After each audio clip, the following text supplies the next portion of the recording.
Beberapa waktu yang lalu, sekitar 3 bulan yang lalu, Ibu V ini pernah menampilkan bahwa dia itu dirasuki oleh Bapa gitu ya, katanya dia itu dirasuki oleh Bapa yang dari surga, kemudian berbicara di channelnya dia. Jadi Bapa itu melalui mulutnya dia itu dia bercerita bahwa Bapa ini memilih Ibu Ferawati ini sebagai istrinya Eus.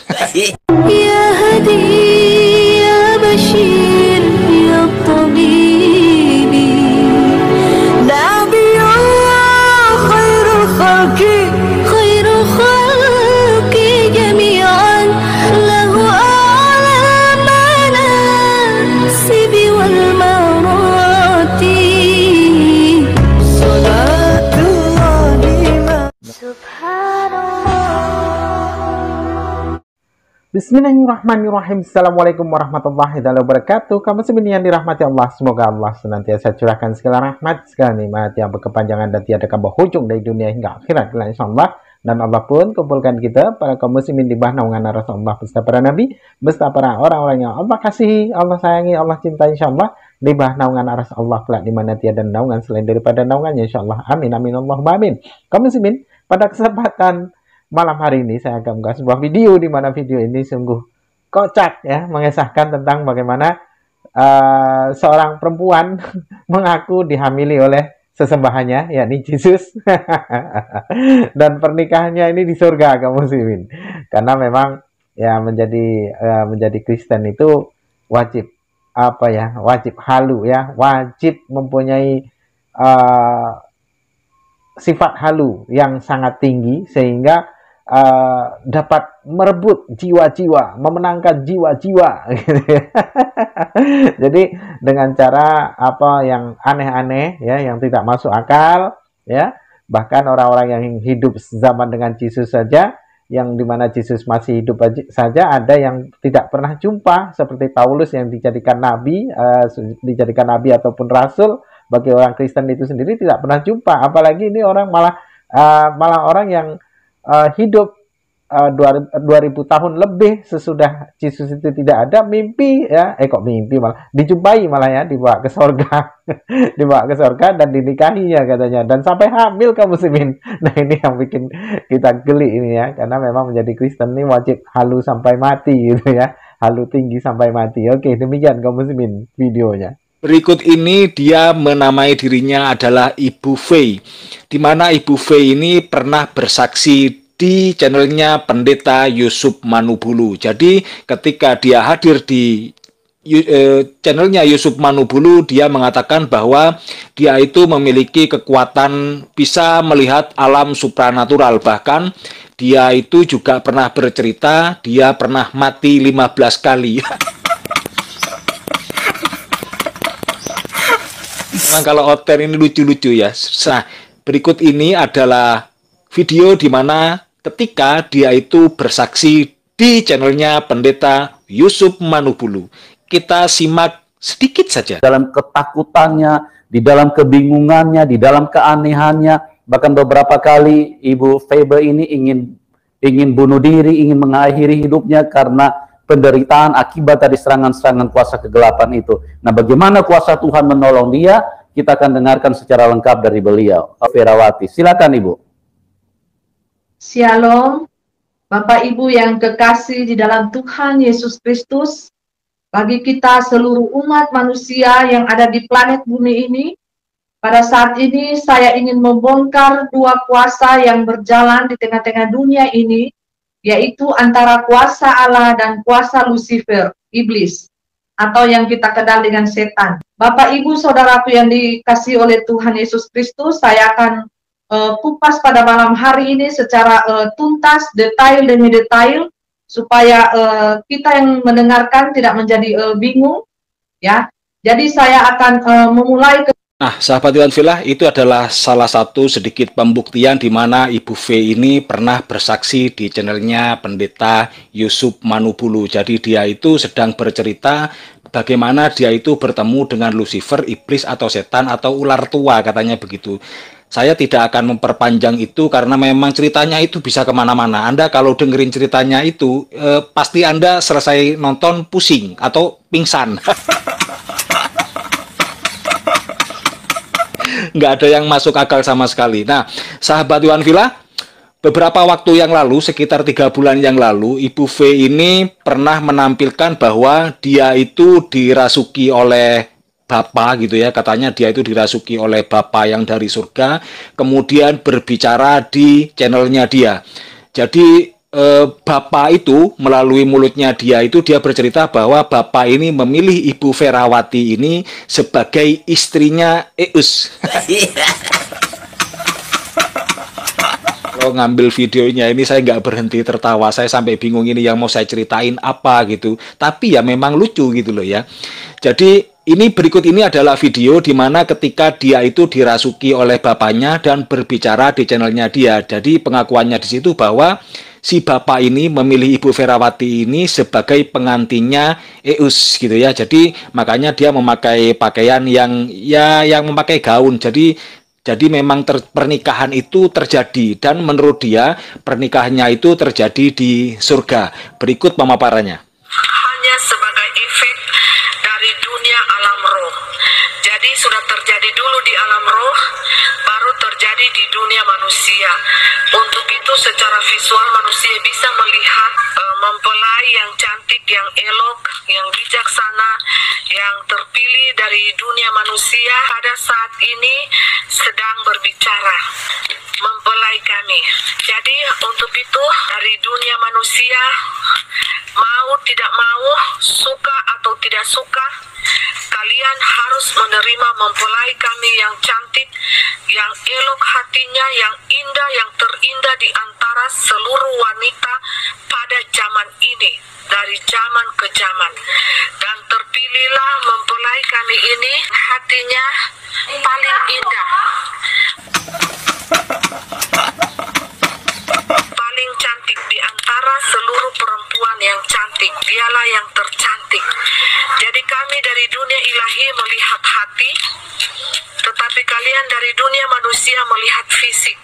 Kami melihat hati, tetapi dari dunia manusia melihat sendiri barusan ya. Jadi dia itu dirasuki roh, kemudian dari rohnya itu berbicara di depan kamera. Rohnya itu mengatakan bahwa wanita ini, Ibu Ferawati ini maksudnya, itu dipilih karena dia itu cantik hatinya, melebihi kecantikan semua wanita yang ada di dunia pada hari itu. Ya Allah, Allahu Akbar, kok ada ya oten-oten model begini nih. Dan begitu ya, walaupun hanya begitu kontennya, ini nggak tahu saya konten, tapi dia serius loh ngomongnya ini, ya. Jadi walaupun begitu, itu yang nonton sampai puluhan ribu loh. Dan apa komentarnya itu? Mereka mengatakan, haleluya, istri Tuhan. Sampai begitu yang nonton itu, yang komen di dalam videonya itu. Kan aneh ya, kalau yang begini ini mereka percaya kalau dia ini betul-betul mempelainya Tuhan. Loh, Tuhan kok kawin gitu loh. Video yang berikut ini setelah Ibu Ferawati tadi itu menikah dengan Tuhan ya, ternyata ya 2 bulan yang lalu Ibu Ferawati ini hamil. Hamil oleh Tuhan ya. Berikut adalah video ketika dia menunjukkan kehamilannya itu. Jangan di-skip sahabat Iwan Villa. percaya. Baru kan tidak masuk di logika. Tunggu mempelai berdiri dulu ya. Baru bahas shooting perutnya mempelai. Ini bukan bahas seksi Bapak Ibu. Sedangkan mempelai suami saja tidak percaya, tapi dia lihat mempelai perut ini kan besar sekali. Oke, mempelai angkat ini mempelai nggak syuting sampai ke bawah, hanya di perut saja, bagian perut ya, bagian perutnya mempelai ya. Ini Bapak Ibu, ini bajunya so menjunjung ke depan Bapak Ibu. Ini nggak sampai ke bawah mempelai dapat seksi mempelai ini, udah pornografi leh. Sudah sementara saja mempelai ke-7 besar sekali kan, so menjolor ke depan. Jadi teman-temannya mempelai di sini. Nah, sahabat Iwan Villa sudah mulai percaya kan? Dia mengatakan sendiri bahwa suaminya saja tidak percaya kalau dia itu hamil. Lah terus kalau suaminya nggak percaya dia hamil, kan harusnya suami itu bertanya yang menghamili siapa. Tapi memang dia sendiri mengatakan bahwa dia dihamili oleh Tuhan setelah menjadi pengantin itu tadi. Dan berikut ini adalah adegan terakhir di mana ya bagi Anda yang masih belum percaya, ya oten-oten yang belum percaya, dia menunjukkan hasil USG dari perutnya itu ya. Jadi di dalam perutnya itu tampak foto Yesus sedang memegang bola dunia. Jadi bukan gambar bayi, gambarnya Yesus memegang bola dunia. Sahabat Alvila, Anda boleh tertawa lepas setelah akhir episode, tetapi ingat, dosa ditanggung sendiri. USG rumah sakit, hasil USG rumah sakit, karena desakan daripada dunia ini di USG lah mempelai, ini desakan rumah sakit. Kalau mempelai tidak perlu USG, mempelai percaya, kadang mempelai manusia roh yang datang dari atas, tapi kalau manusia logika kan tidak percaya. Nah ini hasilnya, coba perhatikan hasil USG mempelai. Ini rahim mempelai ini kosong dan bersih, tidak ada kanker, tidak ada kista, sudah tidak ada, bersih sekali ya Bapak Ibu. Ini hasilnya. Tetapi yang mempelai lihat di sini, nah ini ada seperti Tuhan Yesus pegang bola dunia. Nih gambar kedua, coba lihat. Coba perhatikan gambar-gambar yang mempelai kasih ke kita. Ini coba perhatikan, pakai mata roh. Ini siapa Bapak Ibu? Coba perhatikan, Tuhan Yesus. Ini lagi pegang bola dunia, bayi. Coba perhatikan, ini USG kandungan mempelai ya, dengan berbagai dari foto yang sangat jelas, beberapa foto. Ini mempelai periksa ini keluar di rumah sakit itu jam 2 subuh Bapak Ibu. Karena saking banyaknya pasien, coba lihat. Nah, ini siapa ini? Tuhan Yesus ya. Lagi pegang bola dunia, lagi pegang bayi di tangan Tuhan. Apa sih kalau Tuhan Yesus berfirman ya dan amin, terjadi maka terjadilah. Apa kata manusia? Mau bantah-bantah? Mau bantah-bantah apa yang Tuhan mau bikin?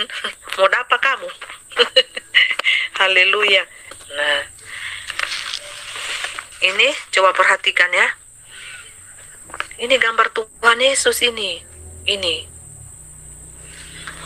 Nah terus foto USG yang ketiga, ini yang pertama. Ini kalian lihat gambar apa ini? Ada mata dua. Nih foto yang pertama. Foto yang kedua beda juga, diambil dari berbagai segi ini ya. Tuh gambar muka Tuhan Yesus tuh lagi memegang sesuatu ya, menjunan, lagi penjunan. Sang penjunan itu lagi membuat sesuatu yang baru deh. Nah foto yang ketiga, perhatikan baik apa yang ada di foto yang ketiga ini. Coba dibukakan mata roh kita, mata hati kita, apa yang dilihat di foto yang ketiga ini. Itu di foto yang ketiga itu mempelai lihat seperti ular yang somati itu. Ular tua yang terkapar. Yang somati, ular tua yang besar. Coba lihat dari samping. Dari samping, ular tua yang mati yang so terkapar itu. Atau yang ini. Yang ini ya, ular tua yang somati terkapar. Kalau dari depan wajah cewek yang cantik, gadis cantik. Nah ini coba lihat, perhatikan. Jadi siapa yang membunuh itu? Ular tua, perempuan yang sangat cantik, elok rupanya. Coba perhatikan baik ya, perhatikan pakai mata roh. Jadi ini coba perhatikan, ini wajah cewek cantik. Coba lihat cewek cantik. Lihat dari arah samping ini muka ular yang besar. Udah mati ini ularnya. Ini foto rahim Bapak Ibu ya. Terus kita pindah lagi di foto yang ke, nah ini foto cowok tampan. ini wajah tampan. Jadi ada dua, cewek cantik dan cowok tampan. Makanya dibilang kembar emas. Nah, demikian tadi kaum muslimin ya, yang dimana perempuan ini ya mengaku, dinikahi, sampai hamil, bahkan sampai USG, dan suaminya pun sampai tidak percaya gitu ya.